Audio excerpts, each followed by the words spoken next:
Good morning my dear student. आज हम लोग मैन्युफैक्चरिंग प्रोसेस में लेक्चर सीरीज 17 को डिस्कस करेंगे। जैसा कि हम लोग मटेरियल एंड इट्स एप्लीकेशन से रिलेटेड एमसीक्यू को डिस्कस कर रहे थे, तो लास्ट लेक्चर में हम लोगों ने 75 क्वेश्चन तक डिस्कस कर लिया था। आज हम लोग उसी के आगे कुछ और रिमेन क्वेश्चन को शुरू करेंगे। तो आइए डियर, चलिए हम लोग स्टार्ट करते हैं क्वेश्चन को, जो हमारा 76 से स्टार्ट होगा। जैसा कि लास्ट में हम लोगों ने 75 क्वेश्चन तक कंप्लीट कर लिया था। तो चलिए अब हम बात करते हैं क्वेश्चन नंबर 76 में। इस क्वेश्चन में देखिए क्या कह रहा है। ये क्वेश्चन कह रहा है addition of vanadium to steel result in improvement. मतलब किसी भी स्टील में अगर हम वेनेडियम को ऐड करें तो हमारे पास क्या रिजल्ट आ सकता है। तो सबसे पहले देखिए, वेनेडियम मिलाने पर इसने कहा कि हीट ट्रीटेबल एबिलिटी बढ़ेगी। तो हीट ट्रीटेबल एबिलिटी वो बढ़ेगी क्विंचिंग प्रोसेस से, जो यहाँ क्विंचिंग दिया है। नेक्स्ट दिया है हार्डनेबिलिटी। तो वेनेडियम मिलाने पर माय डियर हार्डनेबिलिटी आपकी क्या होती है, इंक्रीज करती है। वेनेडियम से आपका हार्डनेबिलिटी इंक्रीज करती है। और पहला आपका है, मतलब ये बी ऑप्शन तो करेक्ट हो जाएगा। आपका जो heat treatment bye quenching process है, इससे वेनेडियम का मतलब नहीं है। क्विंचिंग में क्या होता है कि हम अपने ये फर्नेस होती है, इस फर्नेस में वर्कपीस को क्या करते हैं, हीट करते हैं। और हीट करने के लिए यहाँ हम लोग इलेक्ट्रिक फर्नेस का यूज करते हैं। Electric induction furnace, induction furnace का यूज करते हैं। इंडक्शन फर्नेस का मतलब माय डियर ये होता है कि इसके अंदर जब तक मेटल नहीं जाएगा तब तक यह उसे हीट नहीं करेगा। आपकी बॉडी चली जाए, आपका हाथ पैर चला जाए, वह उसे हीट नहीं करेगा, भले ही पावर इसमें ऑन हो। लेकिन जैसे ही फर्नेस में मेटल जाएगा, अगर आप उसके अंदर रहेंगे तो वो मेटल को हीट करेगा, तो आप भी हीट होने शुरू हो जाएंगे। मेटल की हीट से आप हीट होने शुरू हो जाएंगे। तो ये हमारा है। अब यहाँ हीट होगा मेल्टिंग टेम्परेचर से बिलो टेम्परेचर पर हीट करते हैं, लगभग 50 to 70 डिग्री सेंटीग्रेड एबव या बिलो रिक्रिस्टलाइजेशन टेम्परेचर पे हीट करके इसे हम लोग ले जाते हैं एक क्विंचिंग मीडियम। ये होता है, इसमें अचानक से डिप करा देते हैं। और ये क्विंचिंग मीडियम क्या होता है, या तो ऑयल बाथ होता है, या तो वाटर होता है, और या तो साल्ट वाटर होता है। जब इसमें हम लोग इसे डिप कराएंगे तो ये वर्कपीस तेजी से कूल होगा। इसके कार्बन पार्टिकल सरफेस की तरफ भागकर कलेक्ट हो जाएंगे और सरफेस आपका क्या हो जाएगा, हार्ड हो जाएगा। लेकिन अंदर अभी भी डक्टिलिटी बनी रहेगी। अगर हम ऊपर से नीचे की तरफ जाएं तो आपको स्ट्रेंथ कम मिलती जाएगी, डक्टिलिटी बढ़ती जाएगी, लेकिन सरफेस एक बेटर हार्ड सरफेस मिल जाएगी। लेकिन हम ये कह सकते हैं डेप्थ के साथ यूनिफॉर्म हार्डनेस नहीं मिलती है। तो ये हमारा प्रोसेस कहलाता है क्विंचिंग प्रोसेस, जिससे हम मटेरियल की हार्डनेस बढ़ाते हैं। लेकिन यहाँ अगर हार्डनेस बढ़ानी थी तो वेनेडियम यूज कर ले रहे हैं। फटीग स्ट्रेंथ आपको मैंने बताया था। फटीग स्ट्रेंथ आपका क्या होता है कि जब हम इलास्टिक लिमिट के अंदर किसी मटेरियल में लॉन्ग ड्यूरेशन तक इम्पैक्ट लोड लगाते हैं, वह मटेरियल हमारा क्या होता है, फेल कर जाता है इन इलास्टिक लिमिट। उसे हम लोग फटीग स्ट्रेंथ। नेक्स्ट आपका क्या है, resistance to oxidation at elevated temperature. Oxidation क्या होता है, जैसे आप समझो आपने क्या किया कि इसी को यहाँ देखो, इसको आपने यहाँ पे हीट किया। अब हीट करने के बाद आप इन्वायरमेंट में रख दो, इसके पास जितने मॉइस्चर कंटेंट इसके कांटेक्ट में आएंगे वो सब हीट होकर क्या होने लगेंगे, मतलब धुएं की तरह बाहर निकलने लगेंगे।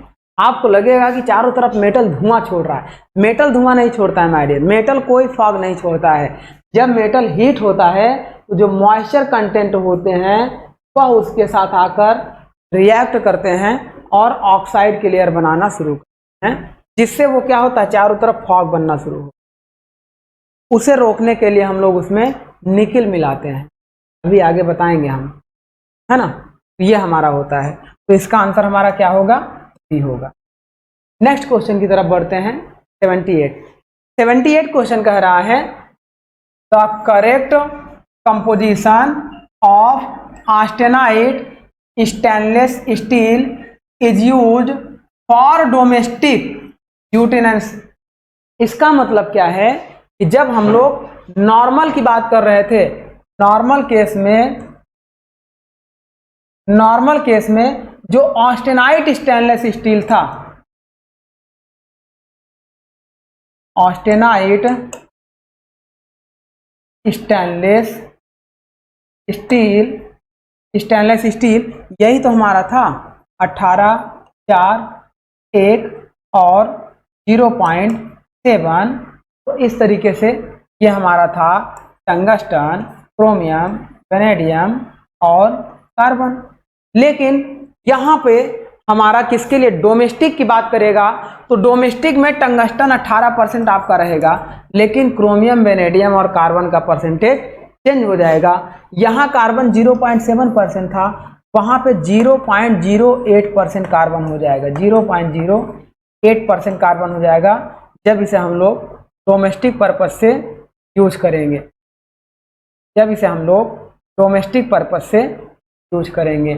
आगे बात करते हैं।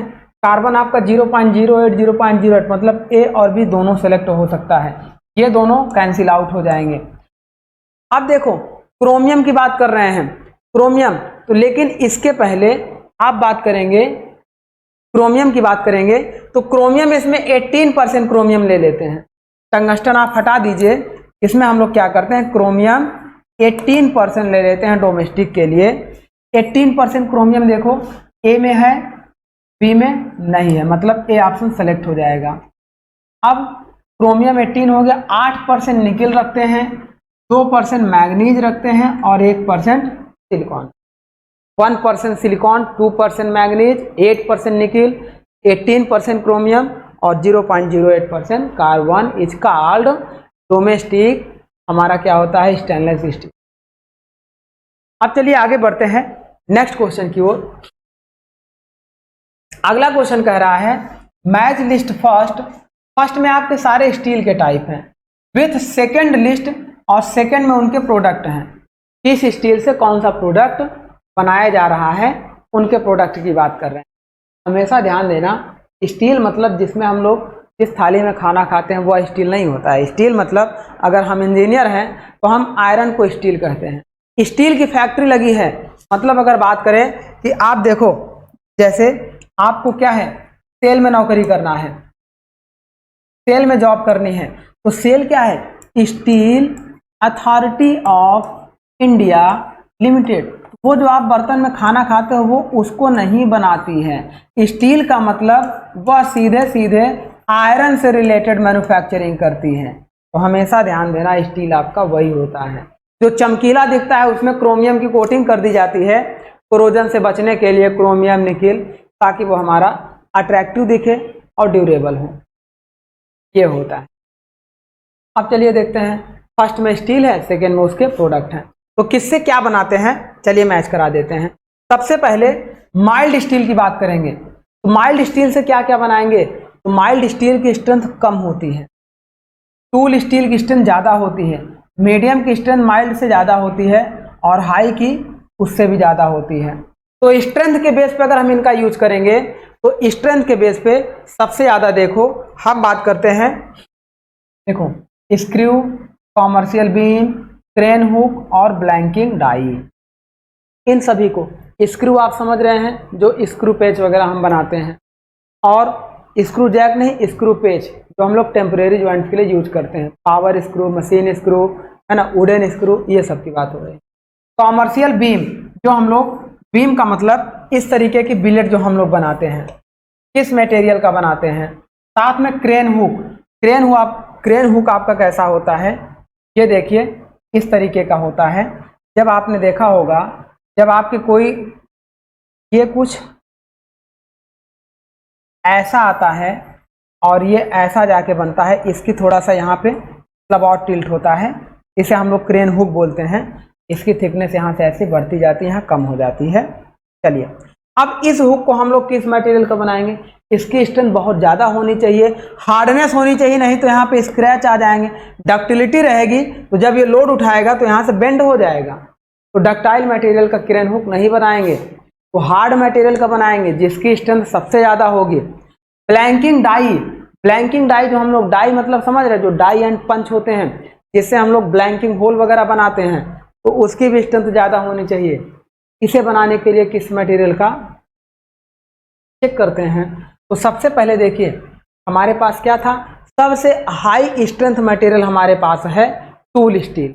अब इस टूल स्टील से हम लोग सबसे ज़्यादा स्ट्रॉन्ग मटेरियल अगर कोई बना सकते हैं वो बना सकते हैं blanking die, die and punch. तो टूल स्टील से हम लोग डाई एंड पंच बनाए। अब उसके बाद हम हाई कार्बन स्टील को सिलेक्ट कर लें, हाई कार्बन स्टील को सिलेक्ट कर लें, तो हाई कार्बन स्टील से हम लोग क्या क्या बना सकते हैं? तो यहाँ पे देखो हाई कार्बन स्टील से हम लोग क्या बनाएंगे?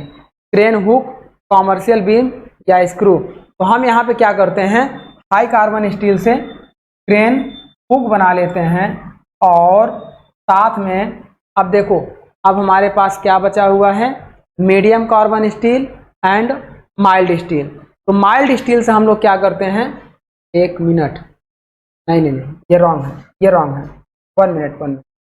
यहाँ पे आप देखो, इसे आप अभी हटा दो। यहाँ पे आप देखो, अभी ऐसे देखो, थोड़ा सा कंफ्यूजन हो गया था।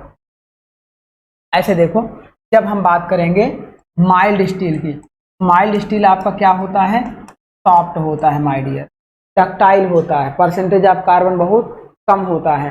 तो इन सब में से माइल्ड स्टील हम लोग किसका बनाएंगे, माइल्ड स्टील से क्या बनाएंगे? तो माइल्ड स्टील का हम लोग क्या करते हैं, देखो जो क्रेन की हुक है, क्रेन की हुक है, हुक हम लोग बना लेते हैं और इसकी हार्डनेस को बढ़ाने के लिए, हार्डनेस को बढ़ाने के लिए हम लोग क्या करते हैं, हीट ट्रीटमेंट प्रोसेस अप्लाई कर देते हैं। फोर्जिंग प्रोसेस इसको बनाते हैं, इसको हम लोग फोर्जिंग प्रोसेस से बनाते हैं। फोर्जिंग मतलब पीट पीट कर, गर्म करेंगे फिर पीट पीट कर उसे हम लोग बनाते हैं। सेकेंड बात कर रहे हैं, चलो पी को हम लोग 3 से मैच करा दें, पी को हम लोग 3 से मैच करा दें। अब टूल स्टील, टूल स्टील को हम लोग ये तो है कि किससे बनाते हैं, ब्लैंकिंग डाई बनाते हैं। नेक्स्ट हम लोग क्या करेंगे, मीडियम कार्बन स्टील। अब मीडियम कार्बन स्टील हम लोग क्या करते हैं, जो देखो सॉफ्ट होता है तो हम लोग स्क्रू वगैरह बना लेते हैं, स्क्रू वगैरह बना लेते हैं, और हाई कार्बन स्टील है तो कॉमर्शियल बीम इसकी बना लेते हैं। तो इस तरीके से इसका आंसर हो जाएगा पी का 4, नहीं पी का 3, पी का 3 आपका यहाँ पे भी है, यहाँ पे भी है। अब आपका क्यू का 4, क्यू का 4 देखो इसमें है, इसमें नहीं है, मतलब आंसर आपका क्या हो जाएगा, डी हो जाएगा। चलिए आगे बढ़ते हैं, क्वेश्चन नंबर 79। 79 कह रहा है लिस्ट फर्स्ट में सारे एलॉय हैं और लिस्ट सेकंड में उनके एप्लीकेशन हैं, उनको मैच करिए और सही जवाब सेलेक्ट करिए, सही आंसर सेलेक्ट करिए। इस तरीके के क्वेश्चन क्लियर यूपीआर BUNL में खूब आते हैं। उत्तर प्रदेश राज्य विद्युत उपादान निर्माण निगम लिमिटेड में आते हैं। तो ऐसे मल्टीपल चॉइस क्वेश्चन आपके उसमें आते हैं जो कहाँ से उठाए जाते हैं, IES एंड गेट के 1 मार्क क्वेश्चन, ये 1 मार्क क्वेश्चन होते हैं ES और गेट के। चलिए देखते हैं। देखिए अब इधर क्या है, सिलिकॉन स्टील है, इधर क्या हाई कार्बन स्टील है, हाई स्पीड स्टील है और मोनल स्टील है। इन सब का हमें मैच कराना है। सिलिकॉन स्टील हमेशा ध्यान देना क्या बनाएंगे, देखो मरीन बियरिंग नहीं बनाते हैं, कटिंग टूल नहीं बनाते हैं। कटिंग टूल हमेशा हाई स्पीड स्टील का बनाएंगे, हाई स्पीड स्टील का। वो अलग बात है कि कटिंग टूल हम लोग अगर कटिंग टूल मटेरियल की बात करें तो हाई कार्बन स्टील का भी बनाते हैं, हाई स्पीड स्टील का भी बनाते हैं, और हम लोग किसका बनाते हैं, कार्बाइड का बनाते हैं, है ना, कार्बाइड का बनाते हैं, और हम लोग सिरेमिक का बनाते हैं, और हम लोग किसका बनाते हैं, डायमंड का बनाते हैं, एटसेट्रा और भी होते हैं, लेकिन अभी इतने में ही देखो क्योंकि हमें यहीं पे देखना है। हाई कार्बन स्टील और हाई स्पीड स्टील दोनों दिया है, हाई कार्बन स्टील और हाई स्पीड स्टील, लेकिन दोनों में जिसकी स्ट्रेंथ ज़्यादा होती है उसका हम मोस्टली बनाते हैं। सबसे ज़्यादा हाई स्पीड स्टील का हम लोग टूल बनाते हैं। तो टूल के लिए आपका ये मटेरियल सेलेक्ट हो जाएगा 2। अब इसके बाद देखो हाई कार्बन स्टील से हम लोग क्या बनाते हैं और सिलिकॉन स्टील से। तो जो ट्रांसफार्मर लैमिनेशंस हैं वो हमेशा हम लोग सिलिकॉन स्टील से बनाते हैं। ये आपको हमने पढ़ाते वक्त ही सिलिकॉन स्टील ट्रांसफार्मर लैमिनेशन के लिए यूज किए जाते हैं। आगे बात कर लेते हैं हाई कार्बन स्टील की। हाई कार्बन स्टील आपका क्या बनाने के लिए यूज किया जाता है। देखो जो अब यहाँ पे देखो मरीन बेयरिंग है और स्प्रिंग है, बस यही दो बचा है। तो जो हमारी स्प्रिंग होती मरीन बेयरिंग होती है मोनल मेटल की बनाई जाती है, क्योंकि मोनल मेटल और ड्यूरालियम सबसे अधिक यूज किए जाते हैं सबमरीन के मटेरियल और इक्विपमेंट बनाने में। तो मोनल मेटल आपका मरीन के लिए हो जाएगा। और हाई कार्बन स्टील का स्प्रिंग बनाते हैं, क्योंकि स्प्रिंग में स्टिफनेस हमें ज़्यादा चाहिए होगी, इसीलिए हाई कार्बन स्टील हम लोग स्प्रिंग बनाते हैं। स्प्रिंग टेंसाइल होती है, कंप्रेसिव होती है, लीफ स्प्रिंग होती है, लेकिन सभी स्प्रिंग में एनर्जी स्टोर होती है और वह शॉक को एब्जॉर्ब करती है, देन आफ्टर उसे रिलीज कर। चलिए आगे बढ़ते हैं। अब यहाँ देखो इसका आंसर क्या हो जाएगा। पी का 4 यहाँ पे भी है, यहाँ पे भी है। क्यू का 3 आपका यहाँ पे है, यहाँ नहीं है, मतलब आपका आंसर भी सिलेक्ट हो जाए। आगे बात करते हैं क्वेश्चन नंबर 80 का। 80 में देखिए क्या है। 80 नंबर क्वेश्चन में देखिए match list first alloying element with list second effect on steel. मतलब अगर हम लोग इधर एलॉइंग एलिमेंट को स्टील के साथ मिलाएंगे तो इनमें से क्या क्या इफेक्ट मिलेगा, आइए मिला के चेक करते हैं। देखिए अब क्या है कि जैसे ये सब आपको सेंस के अकॉर्डिंग होता है, जितना प्रैक्टिस करेंगे उतना आपके लिए ये अच्छा रहेगा। चलिए अब हम बात करते हैं। देखो अगर वेनेडियम मिलाएं क्या इफेक्ट पड़ेगा, मॉलिब्डेनम मिलाएं तो क्या इफेक्ट पड़ेगा, सिलिकॉन मिलाएं तो क्या पड़ेगा, क्रोमियम मिलाएं तो क्या पड़ेगा। क्रोमियम आपका कोरोजन रेजिस्टेंट के लिए भी यूज किया जाता है, लेकिन इसमें कोरोजन रेजिस्टेंस क्या कहीं है, नहीं है। यह है increase endurance limit, improve creep properties, increase hardness और increase resistance to high temperature oxidation. अब इनमें से हमें सेलेक्ट करना है कि कौन सा आंसर हमारा सही होगा। तो जब भी हम वेनेडियम की बात करते हैं तो वेनेडियम को जब हम ऐड करेंगे स्टील में, वो हमेशा क्या करेगा, इंड्योरेंस स्ट्रेंथ को भी इंक्रीज करता है।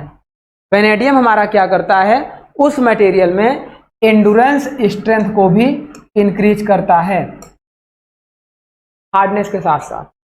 मॉलिब्डेनम की बात कर रहे हैं, जब हम मॉलिब्डेनम मिलाते हैं तो मॉलिब्डेनम की प्रॉपर्टीज ही होती है क्रीप प्रॉपर्टीज को इंप्रूव करना, मतलब दो भी सही मैच है। सिलिकॉन मिलाने पर सिलिकॉन आपका क्या होता है, सिलिकॉन आपका हमेशा increase the resistance of high temperature oxidation हो।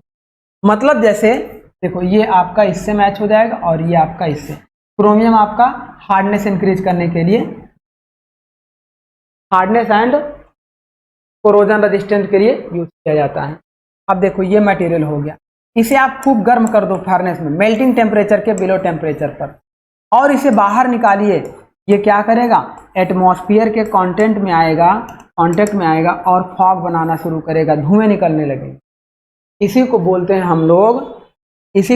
हम लोग resistant of oxidation.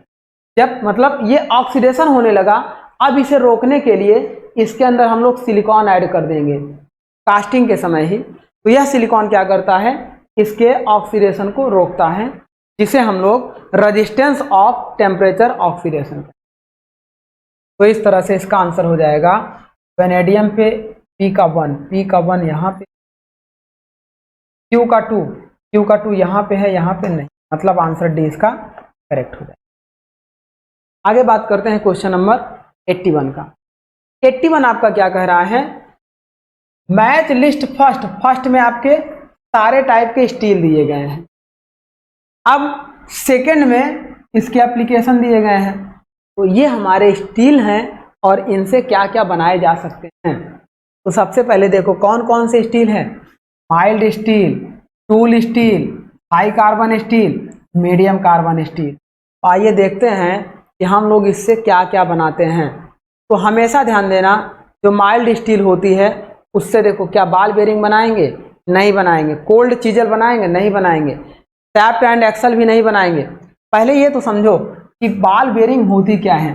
Ball bearing आपकी ये होती है जिसमें बाल्स लगे होते हैं। यहाँ ये बाल्स लगे होते हैं और ये बाल्स आपस में कांटेक्ट ना हो, उस वजह से इस पे हम लोग क्या लगाते हैं, ऐसा केज लगाते हैं। इस तरीके का ऊपर भी हम लोग ऐसा केज लगाते हैं, इसी को बोलते हैं बॉल बेरिंग। इस पे ड्राइवर शाफ्ट कनेक्ट होती है, ये ड्राइवर शाफ्ट मूव करती है। ये शाफ्ट को सपोर्ट करने के लिए यूज किया जाता है और इन दोनों के बीच बाल्स लगे होते हैं, तो हाईली फ्रिक्शन को, मतलब फ्रिक्शन को बहुत कम रखता है यहाँ पे। अब इस मटेरियल को बनाने के लिए, इस बेरिंग को बनाने के लिए हम लोग क्या माइल्ड स्टील का यूज करें, टूल स्टील का करें। टूल स्टील का तो हम लोग नहीं करेंगे क्योंकि टूल स्टील की स्ट्रेंथ बहुत ज़्यादा होती है। और यहाँ पे देखो जो कोल्ड चीजल हैं, कोल्ड चीजल क्या है, चीजल मतलब हम लोग जानते हैं रुखानी से, छैनी से, छैनी मतलब चीजल हो गई। अब ये क्या होता है कि देखो दो तरह के वर्क के लिए यूज किया जाता है, एक आपका कोल्ड वर्क होता है और एक आपका हॉट वर्क। तो समझो आप दोनों में क्या डिफरेंस, कोल्ड वर्क और हॉट वर्क, ऐसे समझिए। अगर किसी मटेरियल को, इस बिलेट को, इसके मेल्टिंग टेम्परेचर से 0.4 टाइम से कम पर गर्म करें, मतलब मेल्टिंग टेम्परेचर अगर 1000 डिग्री सेंटीग्रेड हो तो इसमें 0.4 का मल्टीप्लाई करेंगे, बराबर हो जाएगा 400। तो 400 डिग्री सेंटीग्रेड से कम टेम्परेचर पे गर्म करें और इस पे चीजल द्वारा कटिंग करें, तो इस तरीके के वर्क को बोलते हैं कोल्ड वर्किंग। लेकिन 0.4 टेम्परेचर से ऊपर और 0.6 टेम्परेचर तक, यानी कि 600 डिग्री सेंटीग्रेड तक, 400 से 600 डिग्री सेंटीग्रेड तक इस पे हम लोग वर्क करें, ये कहलाता है हॉट वर्क। हॉट वर्क में आपका डक्टिलिटी बढ़ती है, लेकिन कोल्ड वर्क में मटेरियल की स्ट्रेंथ बढ़ती है। मटेरियल ज़्यादा स्ट्रेंथ होता है तो कोल्ड वर्क में जो चीजल होती है उसे हाई स्ट्रेंथ का होना चाहिए, तभी जाके कोल्ड वर्क वो परफॉर्म करे। अब चलिए देखते हैं कि किससे क्या बनाया जाता है। तो देखो सबसे पहले अगर हम बात कर लें टूल स्टील की, तो टूल स्टील की स्ट्रेंथ हमारी ज़्यादा होगी। अब इस टूल स्ट्रेंथ का हम लोग क्या बनाएंगे, और high carbon steel, medium carbon steel, then mild steel. कहीं से भी आप मैच कराइए, चाहे आप इधर से मैच कराइए, चाहे आप इधर से मैच कराइए, बस आपका एप्लीकेशन सुटेबल आपको सही रहना चाहिए, है ना। देखो जैसे माइल्ड स्टील है, तो माइल्ड स्टील के हम लोग क्या है, मृदु कार्बन स्टील होता है, सॉफ्ट होता है, डक्टाइल होता है। तो जो हम लोग स्टील की रोल्ड शीट बनाते हैं इसी की बना लेते हैं। रोल्ड शीट का मतलब क्या होता है, आप देखते होंगे इस तरीके से बड़ी रोल्ड आपकी ट्रेनों से लद के जाती है, इसकी कुछ थिकनेस होती है, ये प्लेट होती है इस तरीके से, इसे बोलते हैं रोल्ड शीट। इसे हम लोग स्टील की चादर बोलते हैं, ले जाते हैं बड़े बड़े स्टील वर्क को करने के लिए। तो इसे हम लोग किसका बनाते हैं, माइल्ड स्टील का। मतलब पी का आप क्या सेलेक्ट करिए, 4, यानी कि ए और सी स्ट्रांग होंगे। अब देखो टूल स्टील का हम लोग क्या बनाते हैं, तो टूल स्टील का हम लोग बनाते हैं जनरल बॉल बेयरिंग बनाते हैं, क्योंकि इसकी स्ट्रेंथ भी हमें ज़्यादा चाहिए होगी। अब उसके बाद क्यू का क्या हो गया, 1। क्यू का 1 देखो इसमें 3 है, ये कट गया, क्यू का 1 इसमें है, तो डी ऑप्शन आपका करेक्ट हो गया। साथ में अब देखो हाई कार्बन स्टील का हम लोग क्या बनाएंगे, तो आर का हमारा क्या हो जाएगा, 2। आर का 2 मतलब स्ट्रेंथ ज़्यादा होगी, तो हम लोग कोल्ड चीजल बनाएंगे। अब इसके बाद मीडियम कार्बन स्टील का हम लोग क्या बना लेंगे, शाफ्ट एंड एक्सल, जो भी पावर को ट्रांसमिट करने के लिए। यहाँ से देखो शाफ्ट का काम क्या होता है, 2 पुली को सपोर्ट करना और एक पुली से दूसरी पुली तक पावर को ट्रांसमिट करने के लिए यूज किया जाता है, या गियर से गियर में, तो ये हमारे होते हैं शाफ्ट एंड एक्सल। इस तरीके से इनका एप्लीकेशन हो गया और आंसर इसका भी करेक्ट हो गया। नेक्स्ट क्वेश्चन की बात करते हैं, क्वेश्चन 82 क्वेश्चन आपका कह रहा है एक तरफ आपके सारे एलॉय हैं, लिस्ट फर्स्ट में सारे एलॉय हैं, और दूसरी तरफ उसके मेजर कंस्टिट्यूएंट हैं, मतलब उसके अंदर कौन कौन से एलॉइंग एलिमेंट मिला। तो यहां आपको इन दोनों को मैच करना है। इधर हमारे सारे एलॉय हैं, जैसे बैबिट मटेरियल है, सबसे ज्यादा बेयरिंग आपकी इसी की बनाई जाती है। बेयरिंग बनाने में बैबिट मटेरियल का यूज करते हैं। एक इनवार मेटल है और एक आपका गन मेटल है। इनवार मेटल अभी हम आपको बता रहे हैं कि क्या होता है, गन मेटल तो आपको बताया ही है, इसका भी हम लोग बेयरिंग बनाते हैं। एक ड्यूरेलियम है, सबसे ज्यादा ड्यूरेलियम का उपयोग कहाँ पे करते हैं, जहां हाईली कोरोजन, जहां जंग लगने से बचाने के लिए हाईली कोरोजन रेजिस्टेंट की जरूरत होती है। जैसे क्या होता है, सी वाटर, मतलब समुद्री जल। समुद्री जल आपका कैसा होता है, खारा होता है, साल्ट वाटर होता है, ये साल्ट वाटर होता है। इसमें नॉर्मल स्टील अगर उतर जाए, नॉर्मल स्टील की जहाज वगैरह अगर समुद्र में चले, तो वो क्या करेगा, नमक के साथ रिएक्ट करके बहुत ही जल्द उसे कोरोजन कर देगा, खराब कर देगा। तो हम वहां पे हाईली कोरोजन रेजिस्टेंट मटेरियल का बनाएंगे जहाज। तो उसके लिए हम लोग क्या करते हैं, ड्यूरेलियम यूज करते हैं, और ड्यूरेलियम में मेजर कंस्टिट्यूएंट आपके क्या होते हैं, एल्यूमिनियम होते हैं, एल्यूमिनियम होते हैं, मैंने बताया भी है। अब यहाँ पे देखो, ड्यूरेलियम का एल्यूमिनियम के साथ मैच हो गया। चलो आगे बात करते हैं बैबिट मटेरियल। तो बैबिट मटेरियल आपका क्या होता है, बैबिट मटेरियल में लेड एंड टिन होते हैं। लेड एंड टिन के मिश्रण को बैबिट मटेरियल हम लोग।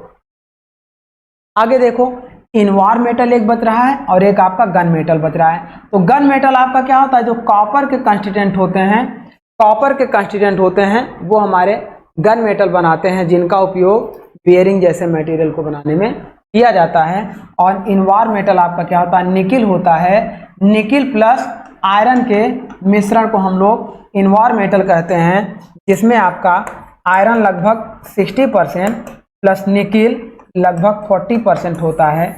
इसी को इनवार मेटल कहते हैं। अभी आगे इसके बारे में और बताएंगे कि इसका यूज कहाँ कहाँ करते हैं।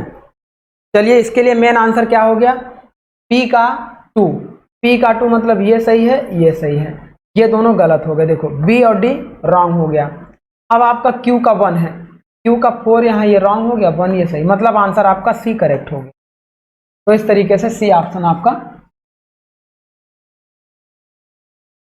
क्वेश्चन नंबर 83 कह रहा है, which one of the following elements या एलॉय एग्जिबिट सीजन क्रैकिंग। किसी चीज को क्रैक करने के लिए कौन से एलिमेंट रिस्पॉन्सिबल होंगे। क्या आयरन खुद क्रैकिंग के लिए रिस्पॉन्सिबल होगा, नहीं होगा। क्या एल्यूमिनियम सॉफ्ट मटेरियल है, क्रैकिंग के लिए रिस्पॉन्सिबल होगा, नहीं होगा। स्टील भी नहीं होगा, मतलब ब्रास एक क्रैकिंग एलिमेंट के लिए रिस्पॉन्सिबल। चलिए आगे देखिए, आप देख रहे हैं इस तरीके से क्वेश्चंस बहुत टफ नहीं आते हैं, बस उसे हमें क्या करना है कि कंसंट्रेट होके सोच कर सॉल्व करना है, तो हम लोग उसे आसानी से सॉल्व करते हुए बढ़ेंगे। आगे बात करते हैं नेक्स्ट क्वेश्चन 84 कह रहा है, which of the following element given below determines the maximum attainable hardness in steel.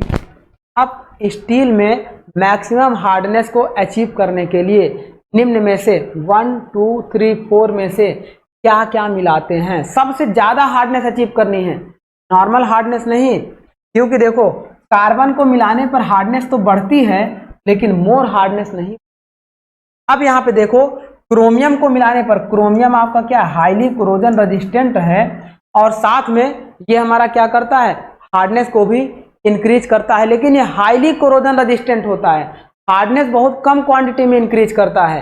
तो क्रोमियम और कार्बन नहीं सेलेक्ट करेंगे, क्योंकि यहाँ मेजर कंस्टिट्यूएंट बोला है।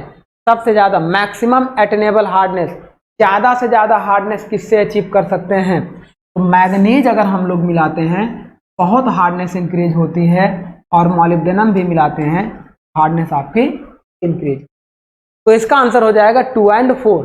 ऑप्शन 1 रॉन्ग, क्योंकि ओनली 1 है। ऑप्शन बी में 1 and 2 है, ऑप्शन सी में ओनली 3rd है। दैट मीन्स इसका आंसर हो जाएगा ऑप्शन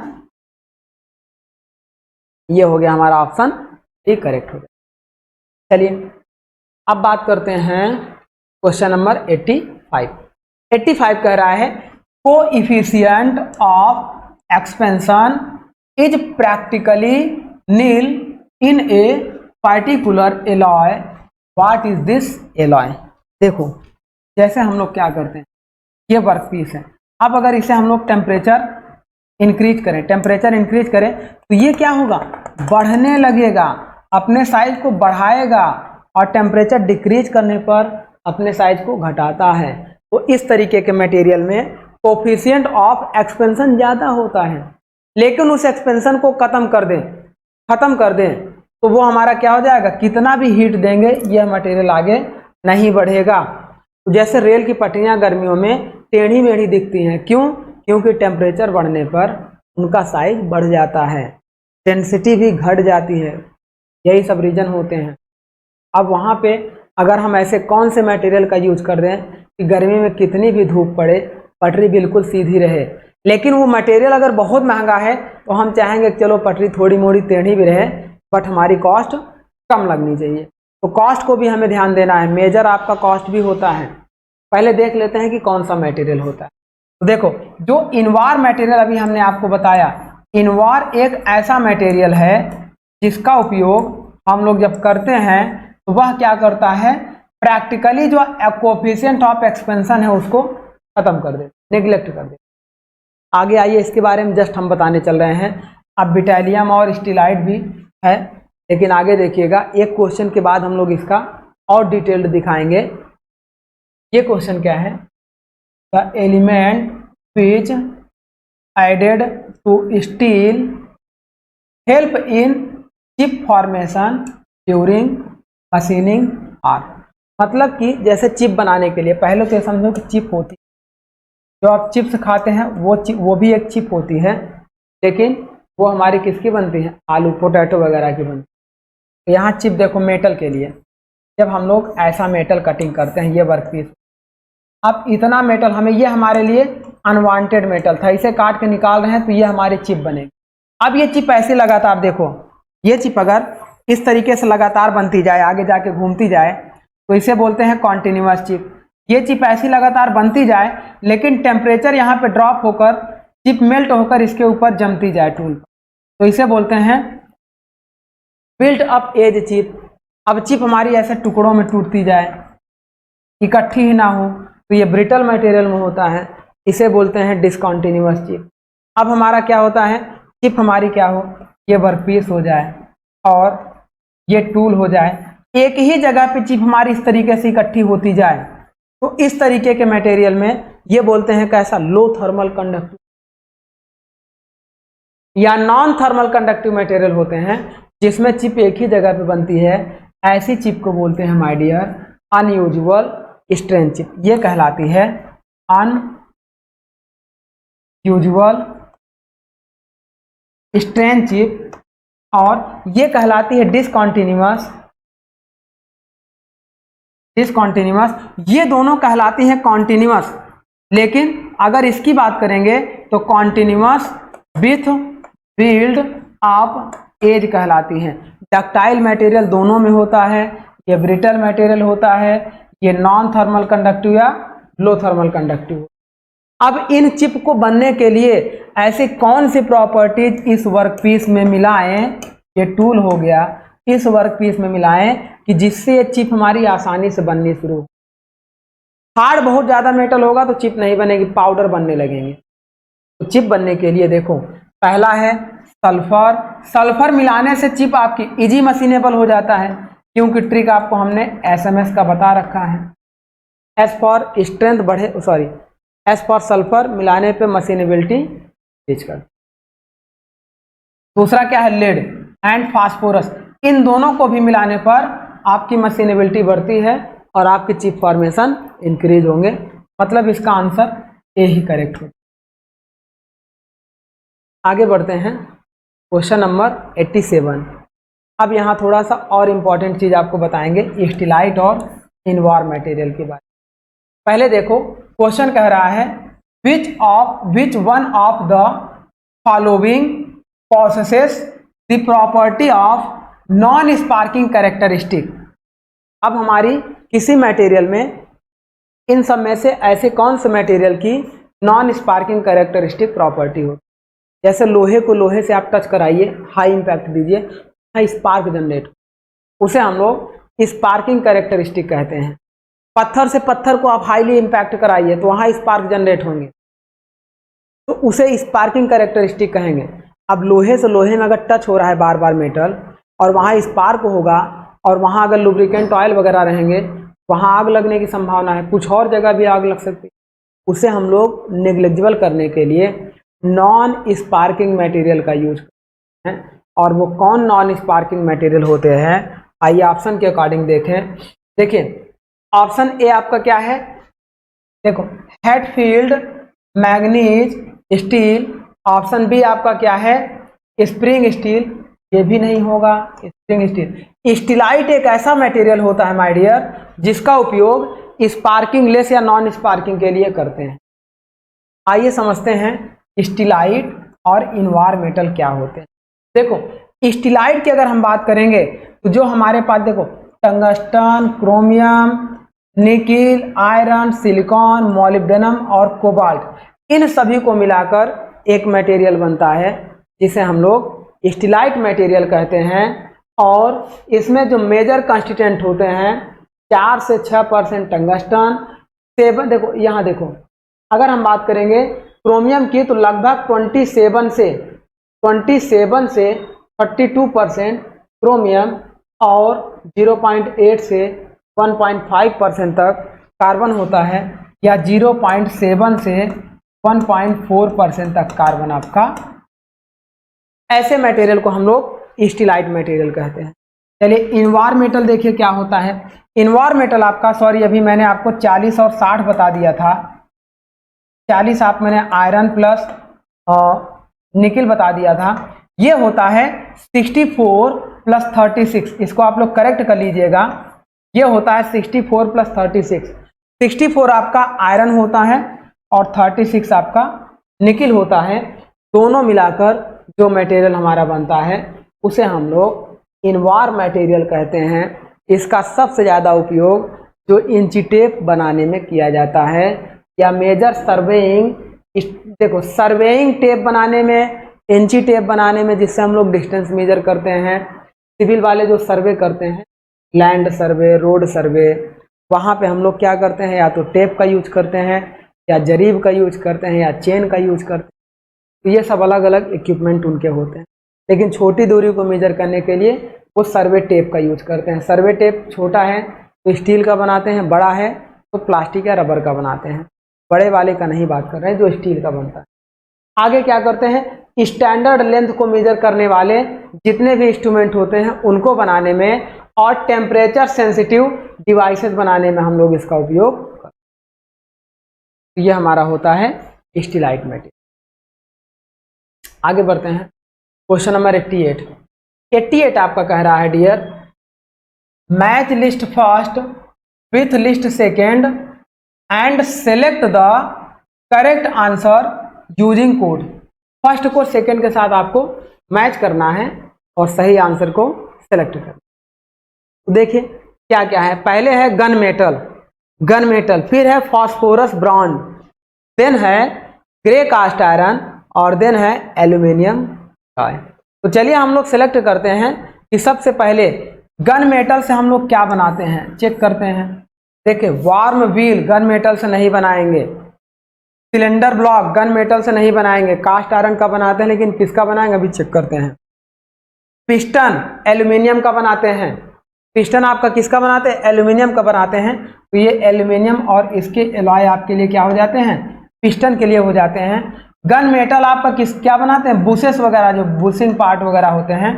बुश मतलब समझते हैं, जैसे मान लो ये सैप्ट हो। अब इस सैप्ट को जोड़ने के लिए 2 सैप्ट हो जाए, दोनों सैप्ट को हमें जोड़ना है। तो हम यहाँ पे क्या करेंगे, यहाँ पे हम लोग इस तरीके से एक हम लोग क्या यूज करेंगे,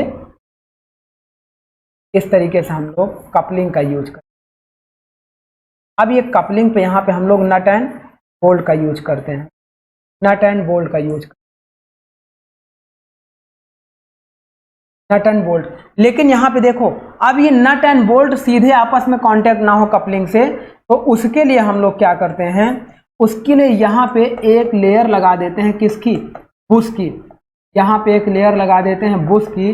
बुश की थिकनेस लगभग 5 mm तक रखते हैं। यहाँ पर भी एक बुश लगा देते हैं, इधर भी एक बुश लगा देते हैं। अब इन बुश की वजह से यह metal to metal direct contact नहीं होता है, जो भी वाइब्रेशन वगैरह कैरी करेगा वह बुश कटेगा, बाकी मेटल हमारा सेफ होता है। इन्हीं बुश को बनाने के लिए हम लोग क्या करते हैं, गन मेटल का। अब बुश आपका ये हो गया, फास्फोरस एंड ब्रॉन्ज और ग्रे कास्ट आयरन। अब ग्रे कास्ट आयरन देखो, ग्रे कास्ट आयरन है, तो ग्रे कास्ट आयरन हम लोग क्या यूज करते हैं, पहले मिला लेते हैं। गन मेटल बुशेस, पी का 4, पी का 4 यहाँ पर भी है और यहाँ पर, मतलब आपका क्या हो गया, ए और सी रॉन्ग हो गया। अब आपका क्या बचा, एस, एस का 3 हमने मिला दिया। एस का 3 देखो, एस का 4 ये रॉन्ग हो गया, क्योंकि यही ऑप्शन तो सही जा रहा था। अब एस का 3, एस का 3 कहाँ पे है, सॉरी ये तो रॉन्ग था ही, यहाँ देखते हैं। एस का 3 यहाँ पे भी है और यहाँ पे भी है, मतलब अभी हम लोग एलिमिनेशन मेथड नहीं लगाएंगे। लेकिन अभी देखो, ग्रे कास्ट आयरन, तो जो सिलेंडर ब्लॉक बनाते हैं हमेशा ग्रे कास्ट आयरन का बनाते हैं, ये ध्यान दे लेना। सिलेंडर, सिलेंडर ब्लॉक, ये सारी चीजें हम लोग ग्रे कास्ट आयरन की बनाते। तो इस तरीके से ये हो जाएगा आपका ग्रे कास्ट आयरन, मतलब आर का 2, आर का 2 आपका यहाँ पे है और यहाँ ये तो कैंसिल है, ये हमारा आंसर भी करेक्ट हो जाएगा। इसका मतलब क्यू का 1, मतलब गन मेटल आपका क्या करता है, phosphorus and bronze form wheel बनाने के लिए। चलिए क्वेश्चन नंबर 89 को डिस्कस करते हैं। Aluminium bronze is also known as, aluminium bronze जैसे ब्रास एंड ब्रॉन्ज होते हैं, एल्यूमिनियम ब्रॉन्ज हमारे क्या होते हैं, एक देखो, एक आपका इमिटेशन गोल्ड होता है, इमिटेशन गोल्ड होता है। इस इमिटेशन गोल्ड को बनाने के लिए हम लोग क्या करते हैं, देखो, gold plus aluminium plus copper, इनका मिश्रण हम लोग लेकर बनाते हैं, इसे हम लोग बोलते हैं इमिटेशन गोल्ड। अब चूंकि गोल्ड आपका बहुत महंगा होता है, जैसे 24 कैरेट गोल्ड आप डायरेक्ट यूज नहीं कर सकते हैं, आप 18 कैरेट, 22 कैरेट, 14 कैरेट, 16 कैरेट, ये जो कैरेट यूज करते हो ये सारे मटेरियल को मिलाकर बनाए जाते हैं। तो ऐसे गोल्ड जिसमें लगभग 14 कैरेट, 14 के, 16 के या 12 के ऐसे यूज किए जाएंगे, उनका कॉन्स्टिट्यूएंट होगा gold plus aluminium plus copper, ये गोल्ड से चीप होंगे। ऐसे गोल्ड को इमिटेशन गोल्ड, इस इमिटेशन गोल्ड को हम लोग एल्यूमिनियम ब्रॉन्ज के नाम से जानते हैं। इसे आप लोग हाईलाइट कर लीजिएगा, नोट पॉइंट करके लिख लीजिए, ये हमारा हो गया। आगे बात करते हैं क्वेश्चन नंबर 90 का। 90 में देखिएगा, 90 क्वेश्चन क्या कह रहा है, match list first with list second, select the correct answer using the code. पहले को दूसरे के साथ मैच कराइए। पहले में आपके क्या दिए गए हैं, एलॉय दिए गए हैं, और दूसरे में आपके उनके रिजल्ट दिए, किस एलॉय से क्या क्या इफेक्ट पड़ सकते। अब देखो, कॉपर की बात कर रहा है, nickel, copper, nickel, manganese and vanadium. अब इनको हमें मिलाना है, तो सबसे पहले कॉपर आपका क्या होता है, इन सभी में कॉपर हाईली कोरोजन रेजिस्टेंट होगा। अगर कोरोजन कहीं भी दिखा तो एल्यूमिनियम और कॉपर का मेन वही मतलब हो। यहाँ पे हम लोग क्या करेंगे, कॉपर हमारा highly corrosion resistant material. Then अब बात कर रहे हैं निकिल, मैग्नीज और वेनेडियम की। तो निकिल की बात कर रहे हैं, तो निकिल पहले देखो, निकिल आपका क्या है, देखो यहाँ क्या है, demagnetisation, non sparking, deformation resisting at high temperature. तो यहाँ पे नॉन स्पार्किंग के लिए हम लोग अभी थोड़ी देर पहले आपको एक मटेरियल के बारे में बताए थे, और बहुत ही अच्छा मटेरियल था, इनवार मटेरियल और स्टीलाइट मटेरियल।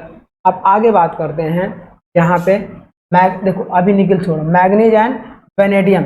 जहां पर भी हम लोग वेनेडियम की बात करेंगे तो वेनेडियम हमारा क्या होता है, हाई टेम्परेचर पर, ये देखो डिफॉर्मेशन रिस्ट्रिक्शंस, मतलब थोड़ी सी लैंग्वेज चेंज करता है। डिफॉर्मेशन रिस्ट्रिक्शंस मतलब हाई टेम्परेचर पर वह अपने शेप और साइज को बनाए रखता है। तो ये हमारा किसका प्रॉपर्टीज होता है, वेनेडियम की प्रॉपर्टीज होती है। अब मैग्नीज की बात करेंगे तो मैग्नीज आपका क्या होता है, डीमैग्नेटाइजेशन के लिए यूज किया जाता है, और निकिल आपका नॉन स्पार्किंग मटेरियल की तरह यूज किया जाता है। तो इस तरह से इसको हम लोग मैच कर लें। इसका आंसर क्या हो जाएगा, कॉपर का 1 हो गया, मतलब पी का 1, ये सही हो गया, ये यानी कि ये रॉन्ग और ये रॉन्ग हो गया। निकिल का 3 हो गया, निकिल का 3 मतलब क्यू का 3 आपका ये है, यहाँ पे देखो ये नहीं, निकिल आप नॉन स्पार्किंग के लिए नहीं यूज कर सकते हैं। थोड़ा सा रुकिए, इसमें क्या है, निकिल और मैग्नीज है। आप क्या करिएगा, देखिए ये उल्टा हो गया, जो मैग्नीज आपका है वो डीमैग्नेटाइजेशन के लिए नहीं यूज किया जाता है। मैग्नीज डालेंगे तो मैग्नेटाइजेशन होगा, वो खुद ही अपने आप में है। तो मैग्नीज आपका क्या होगा, वो नॉन स्पार्किंग के लिए यूज कर लिया जाएगा, और निकिल आपका डीमैग्नेटाइजेशन के लिए यूज कर लिया जाएगा, मतलब निकिल का 2 होगा। तो ये सीरीज आपकी पूरी सीधी सीधी बन गई। 1 का देखो, P का 1, Q का 2, ये 3, ये 4, 1 2 3 4, इसका आंसर आपका क्या हो जाएगा, ये हो जाएगा। तो इस तरीके से ये आंसर हमारा। आगे बढ़ते हैं क्वेश्चन नंबर 91 की।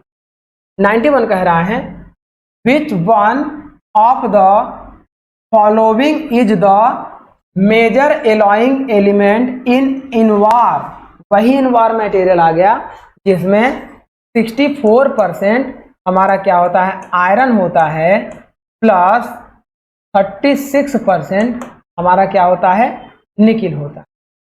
आयरन प्लस निकिल को हम लोग इनवार मेटल कहते हैं। तो यहाँ एल्यूमिनियम नहीं होगा, निकिल होगा, यह इस तरीके से निकिल होगा। आगे बात कर रहे हैं question number 92। Vanadium in high speed steel has, vanadium क्या करता है, 18 4 1 और कार्बन, 18 4 1 और 0.7। अब अगर इसको हम लोग मिलाएं तो वेनेडियम मिलाने पर क्या होगा। ऑप्शन ए आपका क्या कह रहा है, has a tendency to promote decarburisation, मतलब डीकार्बोराइजेशन समझ रहे हैं, समझाते हैं। दूसरा आपका क्या कह रहा है, forms very hard carbide and thereby increase the wear resistance, जहां वियर रेजिस्टेंस दिखे वहां पे आपका क्रोमियम तुरंत लगा, सॉरी वेनेडियम आप लगा दीजिए। और देखिए कहीं वियर रेजिस्टेंस आपको नहीं दिख रहा है, यहाँ पे क्या है, has the tendency of promote retention austenite, तो ये नहीं होगा। Help in achieving high hot hardness, ये नहीं होगा। तो वेनेडियम का उपयोग क्या करते हैं, वियर रेजिस्टेंस को इंक्रीज करने के लिए, और साथ में क्या है, हार्ड कार्बाइड सरफेस को बढ़ाने। तो इसका आंसर हो जाएगा। अब बात कर रहे हैं next question 93। Zirconium is a material of choice for nuclear application as it, nuclear application में हम जर्कोनियम का यूज करते हैं। तो ऐसा क्या होता है, हम लोग क्यों उसे यूज करते हैं, क्या वह देखो एब्जॉर्ब रेडिएशन होता है, एब्जॉर्ब रेडिएशन होगा तो हमारे लिए नुकसानदायक है, क्योंकि हम कहाँ यूज कर रहे हैं, न्यूक्लियर एप्लीकेशन में यूज कर रहे हैं। दूसरा क्या कर रहा है, हैज गुड वियर प्रॉपर्टीज, नहीं होता है जर्कोनियम आपका, मतलब वियर प्रॉपर्टीज, वियर नहीं करेगा। डक्टाइल भी नहीं होता है। अब ये क्या कर रहा है, इज ट्रांसपेरेंट टू न्यूट्रॉन्स, यह आपका न्यूट्रॉन्स को ट्रांसपेरेंट के लिए यूज किया। तो इस तरीके से ये हमारा हो गया जर्कोनियम एक मटेरियल। इसको हम लोग क्या करते हैं, वेल्डिंग रॉड में जो फिलर मटेरियल यूज करते हैं, देखो ये वेल्डिंग रॉड हो गई, ये फिलर मटेरियल हो गया। अब ये जो फिलर मटेरियल हो गया, इस फिलर मटेरियल में हम लोग जर्कोनियम का भी यूज करते हैं। जब वेल्डिंग में हम लोग पढ़ेंगे वहां भी इसको बताएंगे, जर्कोनिएटेड टाइप का इलेक्ट्रोड, फोरिएटेड टाइप का इलेक्ट्रोड, ये सब आपका चले। 94 क्वेश्चन आपका है, consider the following statement, machine tool beds made by using grey cast iron due to. तो सबसे अच्छी बात है ग्रे कास्ट आयरन का मशीन टूल्स इसलिए बनाते हैं क्योंकि उसमें हाईली कंप्रेसिव स्ट्रेंथ होती है और सबसे ज़्यादा डैम्पिंग वाइब्रेशन को कैरी करता है। तो ऑप्शन ए कह रहा है, देखिए highly tensile strength and ductility, wrong है। ग्रे कास्ट आयरन है तो डक्टिलिटी एंड टेंसाइल स्ट्रेंथ नहीं होगा। बी कह रहा है high compressive strength and damping vibration, correct है। सी कह रहा है castability and low cost of production, और डी कह रहा है machinability and low material cost. तो मशीनेबिलिटी नहीं होगी, कास्टेबिलिटी आपकी क्या होती है, लो होती है। नहीं, machinability and low material cost ये भी हो सकता है कब, जब हमारा देखो machining tool bed made by using grey cast iron. तो आपका आंसर क्या है, 1, 2 एंड 3।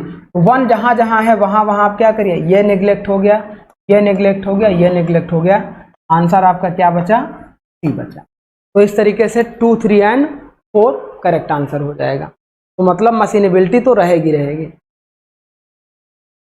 95 क्वेश्चन देखते हैं। ये कह रहा है which one of the following alloying elements increase the corrosion resistance of steel. Steel में कोरोजन रेजिस्टेंस मिलाने के लिए क्रोमियम का यूज करते हैं। Chromium is use for corrosion resistance, नाम से ही उसका हमने कई बार बताया है। तो इस तरीके से देखिए माय डियर, हम लोगों ने इन सारे क्वेश्चन को डिस्कस किया। तो हमने क्या किया, पहले प्रॉपर्टीज ऑफ मटेरियल और उसके बाद एलॉइंग एलिमेंट को हमने पढ़ाया। अब हमने उसके सारे क्वेश्चन को कंप्लीट कर लिए। तो नेक्स्ट क्लास में माय डियर हम लोग एक नए टॉपिक के साथ मिलेंगे। तो आई होप आपको सारे ऑब्जेक्टिव अच्छे से क्लियर हो गए होंगे। आप एक बार में अगर ना समझ में आए तो 2 बार लेक्चर को रिपीट करके देखिएगा, आपका सारा कॉन्सेप्ट अच्छे से क्लियर होगा। तो चलिए स्टूडेंट, आज का लेक्चर हम लोग यहीं पे स्टॉप करते हैं। Thank you my dear.